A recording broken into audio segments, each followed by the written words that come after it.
ಧನ್ಯವಾದಗಳು. ನನ್ನ ಹೆಸರು ಸಾಧಿಸಿದವು. ವಾಲ್ಮೀಕಿ ರಾಮಾಯಣ ಇಂದ ಒಂದು ಕಥೆ. ಅದು ಯಾರು ಗೊತ್ತಾ? ವೇದವತ್ಯ ಶಾಪ. ದೇವಗುರು ಬೃಹಸ್ಪತಿಯ ಮಗ ಕುಶಧ್ವಜ. ಈತ ವೇದ ಸಾಧಕ ಬ್ರಹ್ಮರ್ಷಿ. ಪ್ರತಿದಿನವೂ ವೇದ ಪಾರಾಯಣ ಮಾಡ್ತಿದ್ದ.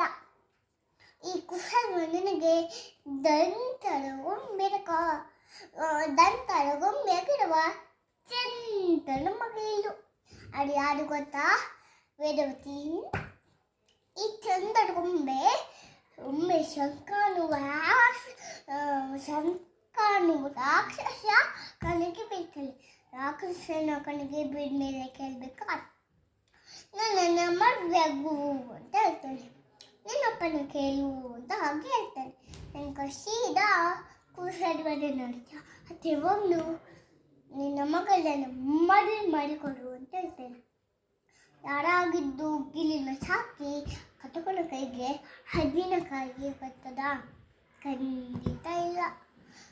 ಅಯ್ಯಸಂಗ ದೈತ್ಯ ನನ್ನ ಮಗದು ಮಹಾಸನ ಮರೆಯಾಗಬೇಕಂತ ಇದ್ದಾಳೆ. ಹಾಗಾಗಿ ಮಹಾಸನ ಮಾಡಿಕೊಡೋದು.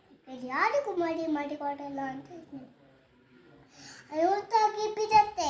ಶಂಕರ ಪಿತ್ತನೆತ್ತಿ ಬಿಡುತ್ತೆ. ಕುಶಧ್ವಜನ ತಲೆಯನ್ನು ಕತ್ತರಿಸಿ ಹಾಕಿ ಬಿಡ್ತಾನೆ. ಅಂತ ಸತ್ತು ಕೂಡಲೇ ಹೆಂಡತಿ ಪತಿಯ ಚಿತೆಗೆ ಹಾಡಿ ಸಹಗಮನ ಮಾಡಿಕೊಂಡು ಬಿಡ್ತಾಳೆ.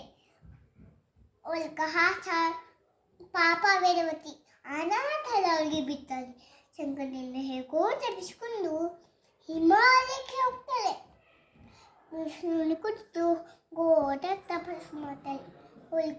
ಸಾರವೇ ಸರಿಲಿಲ್ಲ. ರಾವಣ ದಿಗ್ವಿಷಯ ಮುಗಿಸಿ ಬರ್ತಾ ಇರುವಾಗ ಈ ವೇದವತಿಯ ನೋಡ್ತಾಳೆ. ಮನಸ್ಸು ಹೋಗ್ತಾಳೆ. ವೇದವತಿಯ ಮಾತಾಡ್ತಾಳೆ. ಪರಸ್ಯ ಕೇಳ್ತಾನೆ. ತಪಸ್ಯ ಕಾರದನ್ನು ಕೊಳ್ತಾನೆ. ನಗ್ಬರಕ್ಕೆ ಮನೆಗೆ ನೀನು ಸೊಂದಡೆ ಮಾಡ್ತಿದ್ದೆ, ನಿನ್ನ ಬುದ್ಧಿ ಇಲ್ಲ, ನಿನ್ನ ದದ್ದಿ ನೀನು. ಈ ಪ್ರಾಯದಲ್ಲಿ ತಪಸ್ಸು ಧ್ಯಾನ ಮಾಡೋದಲ್ಲ. ನೋಡಿಲ್ಲಿ ದಶಕಂತ ಮಹಾಪರಾಕ್ರಮಶಾಲಿ ನಿನ್ನೆಡೆಗೆ ನಿಂತಿದ್ದೇನೆ, ನಾನು ಮಾಡಬೇಕು ಅಂತ ಹೇಳ್ಕೊಂಡ್ಬಿಡ್ತಾಳೆ. ಸಿಟ್ಟಿನಿಂದ ರೋಷಗೊದ್ದು ಬೆಂಕಿಯಾಗಿ ಬಿಡ್ತಾಳೆ ವೇದವತಿ. ಮೂರ್ಖ, ತಪಸ್ಸು ಮಾಡ್ತಾ ಇದ್ದ ನನ್ನನ್ನು ಮುಟ್ಟಿ ತೊಂದರೆ ಕೊಟ್ಟಿದ್ಯಾ? ಪಾತ್ಮಾತ್ಮನಾದ ನಿನ್ನಂಥವನ ನಾಶ ನನ್ನಂತಹ ಹೆಣ್ಣಿಂದ ಆಗಬಾರ್ದು. ನಾನು ನನಗೆ ಶಾಪ ಕೊಡ್ಬೋದು. ಇಲ್ಲ, ಹಾಗೆ ಮಾಡಿದ್ದೆ ನನ್ನ ತಪಸ್ಸಿ ನಾಶಕತೆ. ಅದಮ್ಮ ನಿನ್ನ ನಾಶಕ್ಕಾಗಿ ಮತ್ತೆ ಬರ್ತೇನೆ ಅಂತ ದಗದಗು ಉಡುಬೆಂಕಿಗೆ ಹಾರಿ ಸುಟ್ಟು ಬೂದಿ ಆಗಿ ಬಿಡ್ತಾಳೆ. ಈ ವೇದವತಿ ಕಥೆ ಇಲ್ಲಿಗೆ ಮುಗಿಯುತ್ತೆ. ಸೀತೆ ಸಣ್ಣ